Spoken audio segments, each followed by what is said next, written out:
प्रिय विद्यार्थियों, देखिए कृष्ण काव्यधारा के अपन ने विशेषताओं की बात की थी। आज बात करते हैं कि कृष्ण भक्ति काव्यधारा के प्रमुख जो कवि हैं वे कौन कौन हैं, जिसमें सिरमौर कवि कृष्ण भक्ति काव्यधारा के सूरदास, महाकवि सूरदास। सूरदास के जीवन व्रत के लिए बहिर्साक्ष्य के रूप में भक्तमाल, जो कि नावादास लिखित रचना है, और 84 वैष्णवन की वार्ता गोकुलनाथ की रचना है, और बल्लभ दिग्विजय यदुनाथ का आधार लिया गया है सूरदास के जीवन व्रत के लिए। 84 वैष्णवन की वार्ता के अनुसार वे दिल्ली के निकट सीही के सारस्वत ब्राह्मण परिवार में उत्पन्न हुए थे। वार्ता ग्रंथों के अनुसार सूरदास से महाप्रभु बल्लवाचार्य की भेंट 1509-10 में हुई थी, और तब से वे बल्लभाचार्य के शिष्य बनकर पारसोली गांव में रहने लगे थे। उनका जन्म 1478 ईस्वी तथा निधन 1583 ईस्वी में माना जाता है। वे जन्मांध थे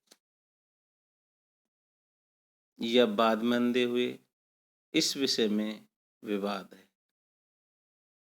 उनके निधन पर गोसाई विठलनाथ ने कहा था कि पुष्टि मार्ग को जहाज जात है, सो जाको कछु लेनो हो, होए सो लेव। अर्थात सूरदास को पुष्टि मार्ग का जहाज कहा गया है। देखिए, पुष्टि से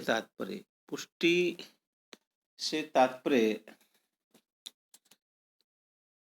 एक तरह से भगवान का अनुग्रह, भगवान की जो कृपा, उसके आशीर्वाद के लिए लगे रहते थे कि भगवान से श्री कृष्ण को सूरदास जी भगवान ही मानते हैं। गोवर्धन पर्वत पर श्रीनाथ जी के मंदिर की पूर्ण स्थापना पूरनमल खत्री ने 1519 ईस्वी में करवा दी थी। इसी मंदिर में कीर्तन सेवा सूरदास को बल्लभाचार्य ने सौंपी थी।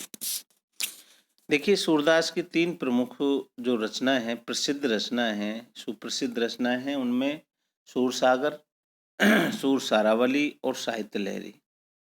साहित्य लहरी के एक पद में सूर ने यह स्वीकार किया है कि वे पृथ्वीराज रासों के रचयिता चंद्रवरदाई के वंशज थे। इस काल में हरिचंद के 7 पुत्रों में सबसे छोटे सूरजदास या सूरदास थे। सूरदास पहले विनय और दास भाव के पद लिखा करते थे, किंतु बल्लभाचार्य की आज्ञा से उन्होंने श्रीमद् भागवत पुराण की कथा या गायन पदों में किया। सूर सागर की कथा भागवत पुराण के 10वें स्कंद से ली गई है। सूर सागर की जो कथा है वो भागवत पुराण के 10वें स्कंद से ली गई है। इसमें कृष्ण जन्म से लेकर श्री कृष्ण के मथुरा जाने तक की कथा फुटकल पदों में है। साहित्य लहरी में सूरदास के दृष्टकूट पद संकलित हैं। सूरदास ब्रजभाषा के पहले सशक्त कवि हैं, किंतु उनकी रचना इतनी प्रगल्भ और काव्यपूर्ण है कि आगे होने वाले कवियों की श्रृंगार और वात्सल्य संबंधी उक्तियां सूरदास की झूठी सी जान पड़ती। आचार्य शुक्ल ने इसलिए कहा है कि सूर सागर किसी चली आती हुई गीतिका परंपरा का, चाहे वह मौखिक ही रही हो, पूर्ण विकास का प्रतीत होता है। सूर के श्रृंगारी पदों की रचना बहुत कुछ विद्यापति की पद्धति से हुई है। सूर सागर में उपलब्ध दृष्टकूट वाले पद भी विद्यापति का ही अनुकरण है। आचार्य शुक्ल के अनुसार जैसे रामचरित गान करने वाले भक्त कवियों में गोस्वामी तुलसीदास जी का स्थान सर्वश्रेष्ठ है, उसी प्रकार कृष्णचरित गान करने वाले भक्त कवियों में महात्मा सूरदास जी का वास्तव में ये हिंदी काव्य गगन के सूर्य और चंद्र हैं। आचार्य शुक्ल कहते हैं जैसे रामचरित गान करने वाले भक्त कवियों में गोस्वामी तुलसीदास जी का स्थान सर्वश्रेष्ठ है, उसी प्रकार कृष्ण चरित गान करने वाले भक्त कवियों में महात्मा सूरदास जी का वास्तव में ये हिंदी काव्य गगन के सूर्य और चंद्र हैं। श्रृंगार और वात्सल्य के क्षेत्र में जहाँ तक सूरदास की दृष्टि पहुंची, वहां तक और किसी कवि की नहीं। इसलिए सूरदास को वात्सल्य और श्रृंगार रस का सम्राट कहते हैं। बाल चेष्टाओं की ऐसी स्वाभाविक एवं मनोहार झांकी अन्यत्र नहीं मिलती। आचार्य शुक्ल का मत है कि सूरदास के श्रृंगारी पदों की रचना बहुत कुछ विद्यापति की पद्धति पर हुई है। जहाँ तक श्रृंगार और वात्सल्य वर्णन का प्रश्न है, शुक्ल जी मानते हैं कि आगे होने वाले कवियों की श्रृंगार और वात्सल्य की उक्तियाँ सूर की झूठी सी जान पड़ती हैं। श्रृंगार और वात्सल्य के क्षेत्र में इनकी दृष्टि जहाँ तक पहुँची, वहाँ तक और किसी कवि की नहीं। सूर की सबसे बड़ी विशेषता है कि नवीन प्रसंगों की उद्भावना, प्रसंगोद्भावना करने वाली ऐसी प्रतिभा तुलसी में भी नहीं थी। सूरदास की भक्ति पद्धति का मेरुदंड पुष्टि मार्ग ही है, जिसमें ईश्वर के अनुग्रह पर भरोसा रखकर भक्त सब कुछ छोड़कर भगवान की शरण में अपने को छोड़ देता है। सूर भी यही मानते हैं। जा पर दीनानाथ ढरे, सोई कुलीन बड़ो सुंदर, सोई जा पर कृपा करे।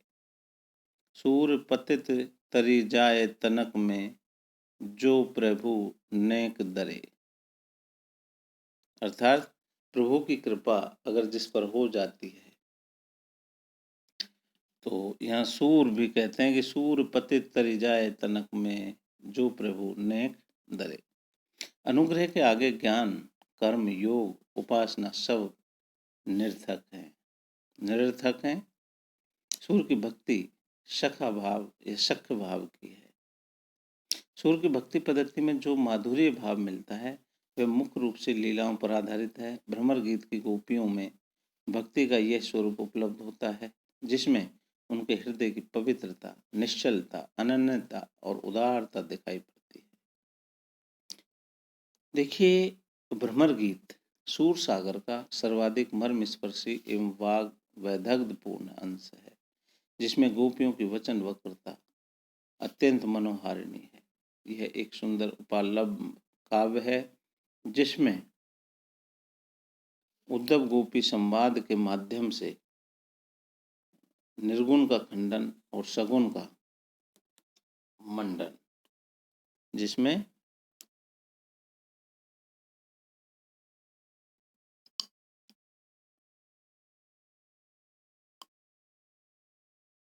निर्गुण का खंडन और सगुण का मंडन किया गया है।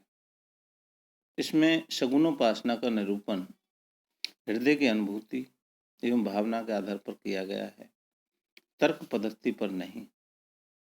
भ्रमर गीत के कुछ प्रसिद्ध पद हैं। देखिए, निर्गुण कौन देश को वासी, प्रीति करी दी नहीं करे छुरी, उर्मे माखन चोर अड़े, अखियां हरि दर्शन की प्यास भूखी, काहे को गोपी नाथ कहावत, संदेश को देव की सो कहियो, विलगी जनी मानव ऊधो प्यारे, गोकुल सवे गोपाल उपासी, आयो घोष बड़ो व्यापारी, देखियत कालंदी अतिकारी, ऊदो मोहि ब्रज विसरत नाही। ये विभिन्न प्रसिद्ध जो पद हैं, सूर ने नवीन प्रसंगों की जो उद्भावना की है, वह उनकी मौलिक विशेषता है। आचार्य शुक्ल के अनुसार प्रसंगोद्भावना करने वाली ऐसी प्रतिभा हम तुलसी में नहीं पाते। बाल लीला एवं प्रेम लीला के भीतर ऐसे अनेक छोटे छोटे मनोरंजक व्रतों की कल्पना सूर जैसा समर्थ कवि ही कर सकता था। भ्रमर गीत के अंतर्गत सूरदास ने प्रेम दशा के भीतर न जाने कितनी मनोवृत्तियों की व्यंजना गोपियों के वचनों द्वारा कराई है। सूर की प्रशंसा में ये दोहा बहुत प्रसिद्ध है। कींधों सूर को सर लगो, कींधो सूर की पीर, कींधो सूर को पद लगो, भेदो सकल शरीर। देखिए, ये सूर की प्रशंसा में ये दोहा बहुत प्रसिद्ध है। नंददास 1533 से 1583 ईस्वी, जबकि सूरदास 1478 से 1583 ईस्वी के कवि हैं। नंददास की गणना अष्टछाप के कवियों में की जाती है।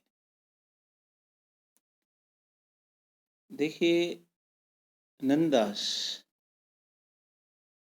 इन्हें गोसाई विट्ठल नाथ जी ने अष्टछाप में अपना शिष्य बनाकर शामिल किया था।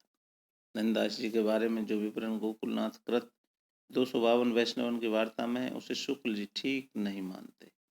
वार्ता ग्रंथों में उन्हें प्रसिद्ध कवि गोस्वामी तुलसीदास का भाई बताया गया है, जो नितांत गलत सिद्ध हो चुका है।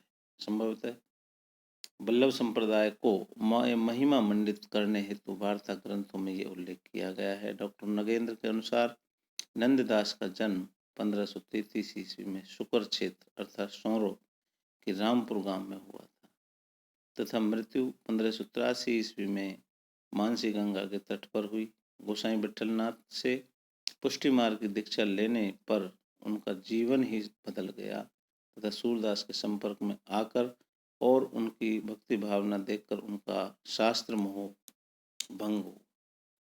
ब्रजभाषा काव्य में सूरदास के उपरांत नंददास ही सर्वाधिक प्रतिभाशाली कवि माने जाते हैं। वे बहुमुखी प्रतिभा के संपन्न व्यक्ति थे। उन्होंने विविध शास्त्रों का अध्ययन किया था। देखिए, कई बार इसमें छात्रों कई बार टिप्पणी भी पूछी जाती है कि नंददास के ऊपर या सूरदास के ऊपर टिप्पणी लिखी। तो देखिए, नंददास के बारे में ये भी कहा गया है कि और कवि गढ़िया नंददास जड़िया, ये वास्तव में चरितार्थ होती है। इन्होंने जो इनके प्रमुख जो ग्रंथ हैं प्रसिद्ध, उसमें अनेकार्थ मंजरी, रस मंजरी, रूप मंजरी, विरह मंजरी, मान मंजरी, श्याम सगाई, प्रेम बारखड़ी, सुदामा चरित, रुक्मणी मंगल, भंवर गीत, रास पंचाध्याय, सिद्धांत पंचाध्याय, स्कंद, दशम स्कंद भाषा, गोवर्धन लीला, नंददास पदावली। अनेकार्थ मंजरी और मान मंजरी दोनों ही शब्दों के पर्याय कोश हैं। मान मंजरी चमत्कार प्रधान रचना है। छंद की प्रथम पंक्ति में पर्यायवाची है और दूसरी पंक्ति में कवि ने उस शब्द का प्रयोग कर दूती द्वारा राधा के श्रृंगार का वर्णन किया है। ये उनके प्रकांड पांडित्य का बोधक ग्रंथ है। प्रेम मंजरी में कृष्ण के विरह में एक ब्रजवासी की विरह दशा का भावात्मक चित्रण है। रूप मंजरी को प्रेमाख्यानक परंपरा का ग्रंथ माना गया है। रास पंचाध्यायी रोला छंद में लिखित नंददास की सर्वश्रेष्ठ कृति है, जिसमें कवि ने लौकिक एवं पारलौकिक प्रेम का समन्वय किया है। वियुक्त आत्मा गोपी रास लीला के माध्यम से रस रूप परमात्मा श्री कृष्ण से मिलन को व्याकुल है, प्रयत्नशील है। इस ग्रंथ की उत्कृष्ट शैली एवं काव्यत्व को देखकर ही नंददास के विषय में कहा गया है कि और कवि गढ़िया नंददास जड़िया। देखिए, भंवर गीत परंपरा का ग्रंथ है, जिसमें कविवर नंददास ने उद्धव गोपी संवाद और गोपियों की विरह दशा का निरूपण किया है। यह उनके दार्शनिक विचारों, परिपक्व ज्ञान एवं विवेक बुद्धि के साथ साथ भक्ति भावना का भी परिचायक है। सिद्धांत पंचाध्याय में कृष्ण की रासलीला की आध्यात्मिक व्याख्या करते हुए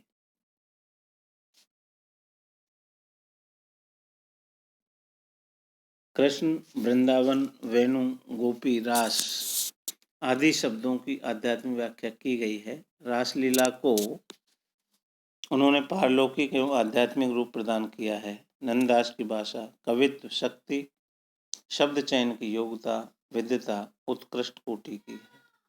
मधुर सरस ब्रज भाषा का जैसा प्रयोग उन्होंने किया, वैसा सूर के अतिरिक्त और किसी ने नहीं किया। भ्रमर गीत परंपरा, देखिए, इसमें भ्रमर गीत परंपरा अब उस काव्य के लिए रूढ़ प्रयोग हो गया जिसमें उद्धव गोपी संवाद होता है। भ्रमर गीत का तात्पर्य उस उपालंब काव्य से है जिसमें नायक की निष्ठुरता एवं लंपटता के साथ साथ नायिका की मूक व्यथा, विरह वेदना का मार्मिक चित्रण करते हुए नायक के प्रति नायिका के उपलंबों का चित्रण किया गया है। साहित्य में भ्रमर रसलोलुप नायक का प्रतीक माना जाता है। वह व्यभिचारी है जो किसी एक फूल का रसपान करने तक सीमित नहीं रहता, अपितु विविध पुष्पों का रसास्वादन करता है। हिंदी काव्य में भ्रमर गीत का मूल स्रोत श्रीमद् भागवत पुराण है, जिसमें दसम स्कंद के 46वें एवं 47वें अध्याय में भ्रमर गीत प्रसंग है।